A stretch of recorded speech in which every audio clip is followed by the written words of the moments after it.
ଆସନ୍ତୁ ଆଜି ଆମେ ଜାଣିବା ମଧୁମେହ ବା ଡାଇବେଟିସ୍ ପାଇଁ ଘରୋଇ ଉପଚାର। ମେଥି ଦାନା 6 ଗ୍ରାମ ନେଇ ଅଳ୍ପ କୁଟି ସନ୍ଧ୍ୟାରେ 250 ମିଲି ପାଣିରେ ଭିଜାଇ ଦିଅ। ସକାଳେ ଏହାକୁ ଭଲ ଭାବରେ ଘୋଟି ସରୁ କନାରେ ଛାଣି ମିଠା ନ ମିଶାଇ ପିଇ ନେବ। 2 ମାସ ପର୍ଯ୍ୟନ୍ତ ସେବନ କଲେ ମଧୁମେହରୁ ମୁକ୍ତି ମିଳିଯିବ। ଅନ୍ୟ ବିଧି ୟାର ବି ଅଛି, ଆମେ କହିବା।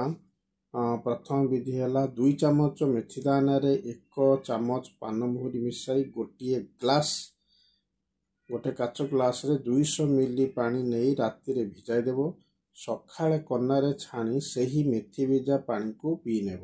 ଯେଉଁ ରୋଗୀମାନଙ୍କୁ ମେଥି ଖାଇଲେ ଦେହ ଖରାପ ହୋଇଯାଏ, ଏପରି ଗରମ ପ୍ରକୃତି ବିଶିଷ୍ଟ ମଧୁମେହ ତଥା ବୃହଦନ୍ତରେ ଘା ଜନିତ ଯନ୍ତ୍ରଣା ଯେଉଁଟାକି ଅଲସରେଟିଭ୍ କୋଲାଇଟିସ୍ ଭୋଗୁଥିବା ରୋଗୀମାନଙ୍କ ପକ୍ଷରେ ଉକ୍ତ ମେଥି ପାନମହୁରି ପ୍ରୟୋଗ ଅଧିକ ସଫଳ ସିଦ୍ଧି ହୋଇଥାଏ।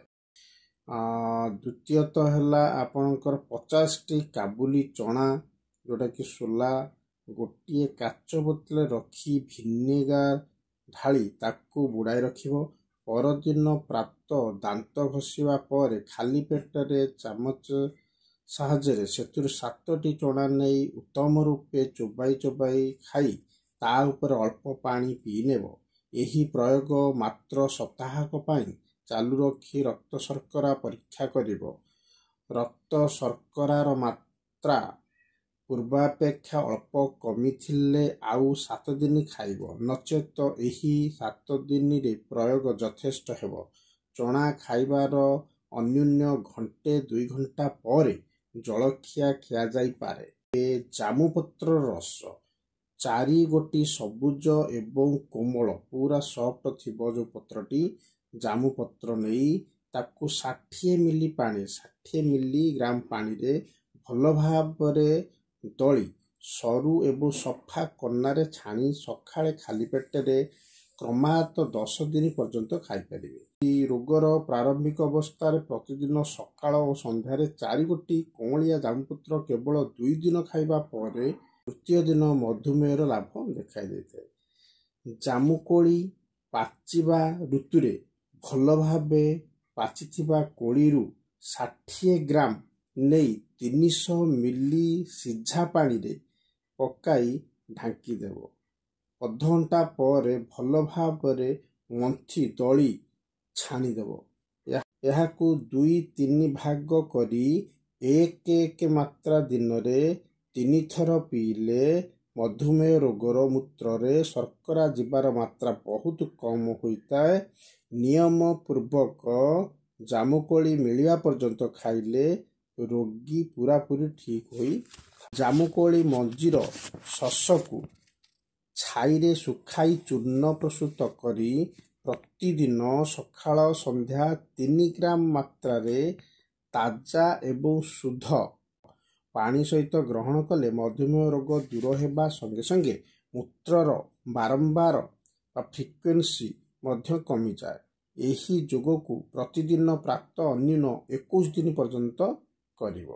କଲରା ପିତା ଖାଇଲେ ମଧ୍ୟ ମଧୁମେହ ପାଇଁ ଅମୃତ ତୁଲ୍ୟ। ନିୟମିତ କଲରା ଖାଇଲେ ଆପଣଙ୍କର ଯେଉଁ ରକ୍ତ ଶର୍କରାର ମାତ୍ରା ବହୁତ କମିଯାଏ। କିନ୍ତୁ କଲରାକୁ ପୋଡ଼ି ବା ପ୍ରେସର କୁକରରେ ସିଝାଇ ଅଳ୍ପ ସୋରିଷ ତେଲ ପ୍ଲସ୍ ଅଳ୍ପ ଲୁଣ 2-3 ପାଖୁଡ଼ା ଚୋପା ଛଡ଼ା ରସୁଣ ଦେଇ ଚଟଣି କରି ଖାଇବା ସର୍ବୋତ୍ତମ ଫଳଦାୟକ।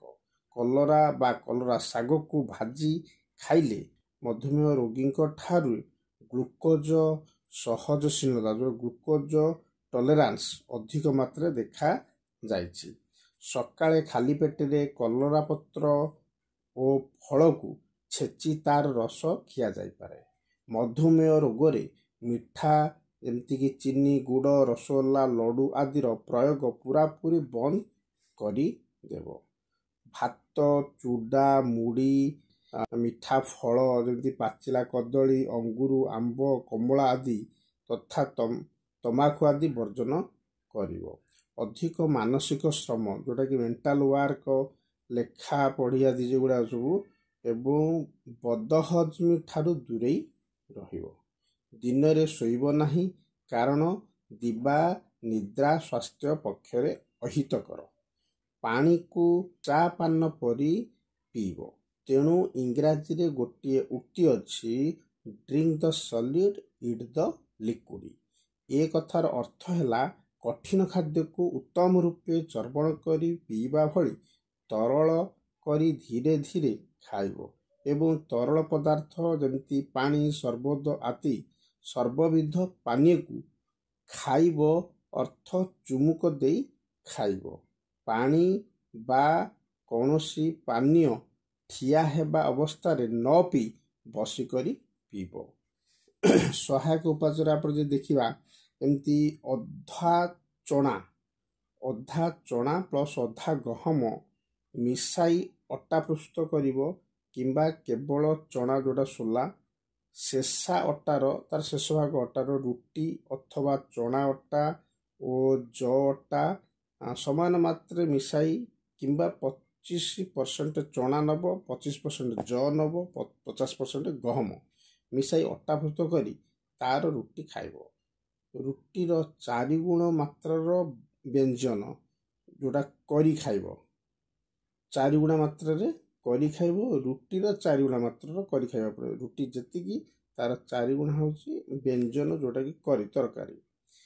କେବଳ ଚଣା ରୁଟି 8-10 ଦିନ ଖାଇଲେ ପରିସ୍ରାରେ ଶର୍କରା ଆସିବା ବନ୍ଦ ହୋଇଯିବ।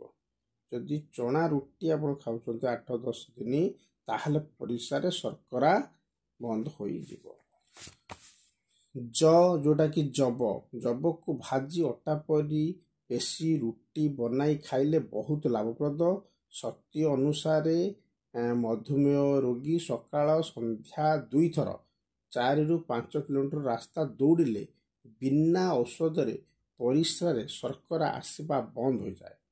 ଦୌଡ଼ି ନ ପାରିଲେ କ୍ଷିପ୍ର ଗତିରେ ଚାଲି ସର୍ବାଙ୍ଗରେ ତୈଳମର୍ଦ୍ଦନ ମଧ୍ୟ ଲାଭପ୍ରଦ। ପୁରା ଶରୀର ତେଲରେ ମାଲିସ କରିବ, ତୈଳ ମର୍ଦ୍ଦନ କଲେ ବି ଲାଭପ୍ରଦ। କେବଳ ଦହି, ଯୋଉଟା ଘୋଳ ଦହି ବା ଚହ୍ଲା ଯୋଉ କୁହାଯାଏ, ଫଳ, ଶାଗ ତଥା ପନିପରିବା ଖାଇ 2-3 ସପ୍ତାହ ରହି ପାରିଲେ ମୂତ୍ରରେ ଶର୍କରା ବା ଚିନି ଆସିବା ବନ୍ଦ ହୋଇଯାଏ, ମିଠା ଆସିବା ବନ୍ଦ ହୋଇଯାଏ। ମିଠା ଜିନିଷ ଖାଇଲେ ପୁଣି ଶର୍କରା ଆସିବା ଆରମ୍ଭ ହୋଇଥାଏ। ମନେ ରଖନ୍ତୁ, ମିଠା ଜିନିଷ ଖାଇଲେ ପୁଣି ଶର୍କରା ଆସିବା ଆରମ୍ଭ ହୋଇଥାଏ। ତେଣୁ ରୁଟି ବା ଭାତ ସହିତ ଯଥେଷ୍ଟ ତରକାରୀ ଖାଇବା ଉଚିତ।